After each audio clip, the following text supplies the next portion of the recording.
경제학연구소가 진행하는 경제 코멘트 시간입니다. 그동안 그 연구소 내외부적으로 이런저런 일들이 많아서 그동안 좀 뜸했었는데요. 오랜만에 다시 진행을 합니다. 오늘은 지난 5일에 유럽중앙은행 ECB가 기준금리를 전격적으로 0.15% 인하를 했거든요. 거기다가 시중은행에 맡기는 하루짜리 초단기 예금금리도 사상 최초로 마이너스 금리를 적용을 했습니다. ECB 중앙은행 총재인 마리오 드라기 총재는 필요할 경우에 추가적으로 금리를 인하하겠다 이렇게까지 얘기를 하고 있습니다.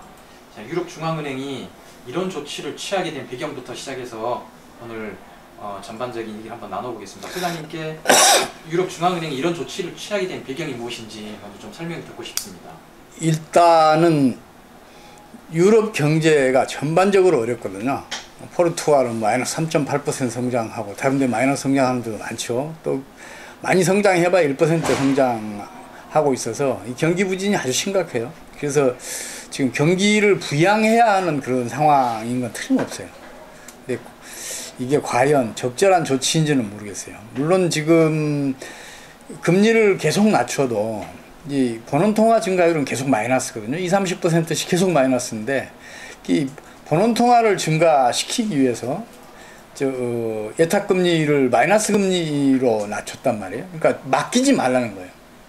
근데 그게 과연 경제 원리를 제대로 이해한 것이냐, 이건 난 이해하기가 좀 힘들어요. 무슨 얘기냐면 중앙은행에서 돈을 풀면 이 돈이 민간들에게 분산이 되고 그게 다시 저축이 돼서 금융기관들이 다시 예탁이 되고 그 예탁된 돈이 다시 또 이렇게 대출이 되고 하는 과정에서 각종 금융상품들을 만들거든요. 이제 CD니 예금 통장이니 혹은 수표니 등등을 만드는데 그런 과정을 신용창조라고 그래요. 근데 신용창조를 이게 마이너스 금리가 신용창조를 오히려 억제하는 효과를 낼 가능성도 굉장히 높아요. 그래서 이 조치가 과연 바람직한지 이것도 의문이고 경기를 살려낼지는 더더욱 의문이에요. 지금 상황은 금리 가지고 해야 할 때가 아니거든요. 지금은 금리로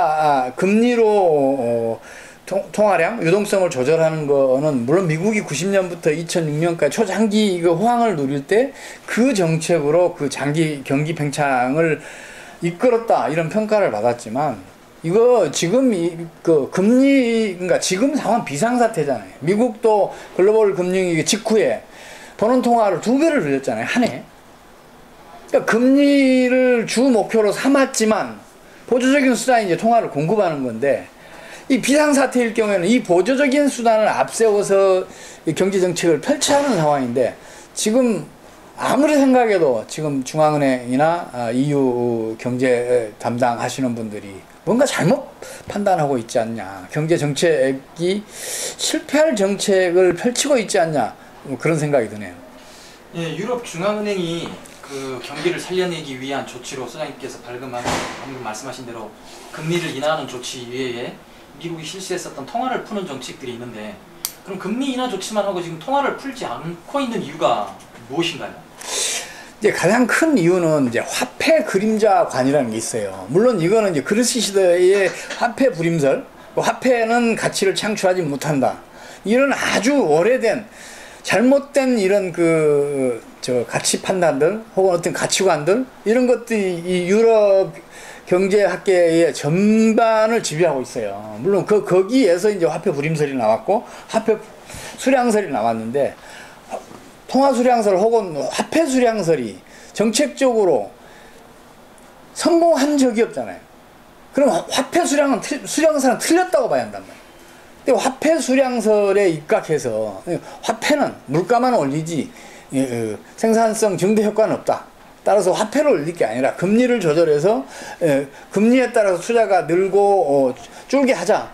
이제 이런 관점에서 그런 정책을 펼친 것 같아요. 근데 그 이면은 또 뭐가 있냐면 독일이 제1차 세계대전 직후에 끔찍한 초인플레이션을 겪었거든요. 그 빵 한 조각 사기 위해서 리어카에 화폐를 이렇게 리어카에 싣고 가서 빵 한 조각을 사야 할 정도의 그 초인플레이션을 겪었는데 그 쓰라린 기억을 가지고 있어요, 독일은. 근데 지금 EU 중앙은행은 총재는 이태리 사람이지만 프랑스 사람도 가끔 하지만 주요 직책들은 독일 분데스방크 출신들이 지금 지배하고 있어요. 이게 독일 경제는 지금 상황이 좋단 말이에요. 독일 경제의 상황이 좋기 때문인지 몰라도 대단히 아니래요. 그래서는 안 돼요. 지금 유럽 경제가 왜 이렇게 어려움을 겪는지 그걸 다시 한번 생각해보는 그런 기회가 됐으면 좋겠어요. 이번 정책은 아마 그 기회를 제공할 가능성이 높아요. 성과가 없을 거란 이야기예요. 예, 유럽의 지금 그 정책의 한계가 독일의 입김 때문이 아닌가 아마 그렇게 보여지고 있는데요.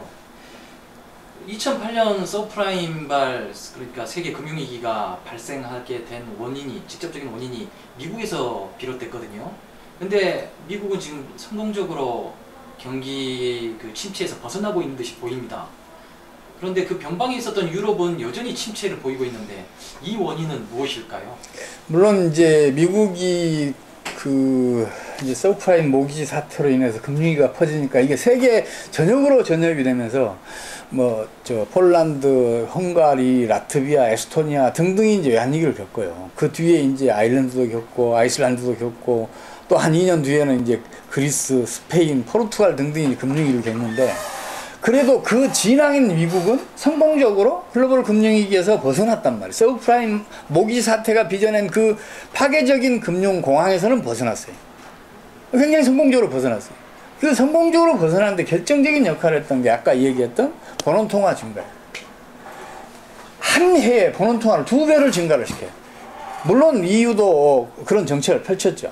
2009년도에 본원통화 증가율이 30%를 넘어가잖아요. 그렇게 해서 헝가리 또 폴란드, 에스토니아, 라트비아, 아일랜드, 아이슬란드 이런 나라들은 금융위기에서 벗어나요. 근데 그 다음 해에 또 너무 많이 이 통화가 팽창됐다. 긴축하자 그래갖고 마이너스 20%로 축소를 시켜요. 그 다음에 어떤 일이 벌어져요? 그리스부터 문제가 생기잖아요. 그리스, 그 다음에 스페인, 포르투갈, 이탈리아도 흔들흔들, 프랑스도 흔들흔들 이렇게 되잖아요. 그러니까 이자율로 통화 금융을 관리한다. 이건 아주 좋은 방법이에요. 인간이라는 게 신의 섭리 혹은 자연의 섭리를 이길 수는 없잖아요. 따라가면서 이자율을 올리고 낮추어가면서 미세 조정하자. 이거 아주 좋은 정책인데 이건 평화시 안정적인 때에 쓰는 정책이에요. 비상시기, 금융위기가 혹은 금융공황이 전개된다. 이럴 때는 통화를 직접 투입해야 돼요. 미국처럼. 유럽도 처음에는 그렇게 해서 성공을 했는데 독일 그 분데스방크 쪽 인사들이 이 물가 불안이 우려된다 그래서 지나치게 빨리 통화 긴축을 하는 바람에 유럽 경제가 전반적으로 지금 어려워요. 경제가 어렵다 보니까 야 경제 언제 풀리나 도저히 못 살아가는 거 아니냐 이런 그 불안 심리가 확산되어 있는 상태에서 돈이 많이 쓰면 뭐예요? 투자가 안 되는데 투자가 안 되니까 그 고용이 안 되고 그래서 경제는 더 어려워지고 이 상황이 지금 계속되고 있잖아요. 이걸 타개를 해야 되는데 이걸 타개하기 위해서는 경기를 먼저 살려야 한단 말이에요. 이 통화를 먼저 증가를 시켜야 한다고. 직접적인 방법을 써야 돼. 사람도 그 극단적인 경우에는 이제 예를 들어서 아주 이제 그 큰 교통사고가 났어요. 목숨이 위태로워요. 근데 이 사람 체력 혹은 혈액 양이 지금 이 사람을 버텨낼 희망이 없어. 그러면 영양제도 넣고 수혈도 하고 다른 사람 피를 수혈도 하고 심지어는 마약을 투입해서 일단 수술할 수 있는 체력을 만들어 놓고 수술을 하잖아요. 지금 현재의 경제학에 병약이 없다는 게 가장 큰 문제예요. 우리 현재의 경제학에 병약이 들어오기만 하면 그런 비상조치들, 우리 병원에서 하는 수술 같은 그런 극단적인 처방들도 이루어질 수 있게 돼요. 근데 미국은 그렇게 성공했어요. 근데 불행하게도 유럽은 그게 안 되고 있는 거죠. 소장님께서 보시기에는 그럼 지금이라도 유럽은 돈을 푸는 정책을 써야 된다고 보시는 건가요? 당연히 지금 돈 풀어야 돼. 예, 그리고 이제 이게 어떻게 보면 가장 중요한 질문이 될 텐데요. 어쨌거나 유럽의 중앙은행의 이러한 조치들이 그럼 과연 우리나라에는 어떤 영향을 미칠까? 한국 경제에 미치는 영향은 어떻게 될 거라고 보시는지? 근데 그런 분석할 때 좀 역사적인 사실이나 경제 원리 위배되는 것은 아닌지 이런 걸 좀 면밀히 검토했으면 좋겠어요. 지금 ECB가 금리 낮췄다. 그러니까 우리 그 환율 방어하는데 부담이 많이 덜어질 것이다. 그 얘기를 해요. 말도 안 되는 얘기지. 예를 들어서 22의 금리 인하가 유럽 경제를 살려낸다면 우리 수출이 늘어요. 우리 경상수지 흑자는 더 커져요. 그러면 우리나라에 들어오는 외환은 더 많아져요. 그럼 어떻게 되겠어요? 그럼 환율 방어는 더 힘들어지지. 이거 좀 따져봐야 되는데 그런 게 없어요. 그래서 그 분석이라는 거 아주 조심스러워야 하는데 나 자신도 조심스러워요. 일단은 지금 지켜봐야 할 것 같아요. 유럽 경제가 살아나는지 못 살아나는지. 1차적으로 나는 의문시해요. 유럽 경제 살아나기 어려울 거다. 금리 인하만으로는. 금리 인하가 아니라 직접적인 통화 공급이어야 경제는 살아난다. 직접적인 그 통화 공급 방법은 여러 가지가 있잖아요. 국공채도 사주고 회사채도 사주고 그걸 사주면 통화는 그냥 풀려요. 지금처럼 금리 인하해갖고는 신용순수만 떨어져서 오히려 그 통화 유통량은 축소된다고. 또 유통 속도도 줄어든다고. 지금처럼 경기가 부진하면. 지금 정책은 아주 멍청한 정책이다. 저는 한마디로 이렇게 평가를 하고 싶어요. 미국이나 유럽이나 금융위기 때 같은 조치를 취했었는데 유럽은 좀 성급하게 긴축으로 돌아서면서 현재 경기 부진을 이끌었다. 어쨌거나 경제정책의 성공과 실패가 최근 미국의 성공과 유럽의 실패로 구분지을 수 있겠네요. 당연하죠. 미국은 그 글로벌 금융위기의 진앙이잖아요. 타격이 가장 커야 하잖아요. 근데 유럽보다는 100배나 더 성공적으로 극복하고 있잖아요. 그 이유가 뭐겠어요? 대응하는 정책의 차이랍니다. 미국은 잘했고 유럽은 못했다. 유럽은 그렇게까지 심각할 이유가 없었는데 심각해졌다. 그럼 정책이 실패했다. 이렇게 볼 수밖에 없는 거죠. 네, 한국의 경제가 유럽 중앙은행의 기준금리와 관련해서는 지금 중립적인 입장이라고 보시는 것 같고요. 중립적이라기보다 그 효과가 없기 때문에 혹시 우리나라도 금리 인하를 통해서 뭐 경기를 살려내겠다 이런 정책을 펼칠까 봐서 지금 그런 얘기들이 일각 전문가들 입장에서는 입에서 좀 나오고 있는 것 같기도 하던데요. 경기 부진할 때는 그러니까 유통이 안 될 때는 금리 낮춰갖고 유통 속도가 빨라지겠어요? 신용 창조 승수가 커지겠냐고요? 안 커진단 말이에요. 지금 우리나라는 물가가 지금 너무 이렇게 이제 안 오르고 있는 상태잖아요. 그 지금 환율도 떨어지고 있으니까 우리 주요 원자재들 가격 계속 떨어지고 있잖아요. 수입 가격 떨어지지 자원 수출국에서의 가격도 떨어지지 이런 상황이기 때문에 지금 물가가 걱정할 일이 아니죠.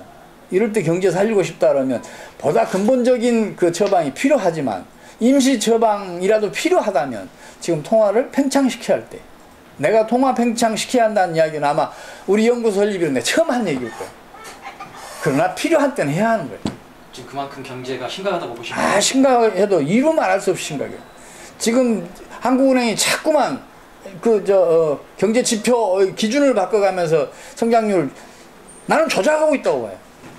그런 짓도 하면 안 된단 말이에요. 경기 엄청 심각해요. 올해 지금 3.8% 힘들지도 몰라요.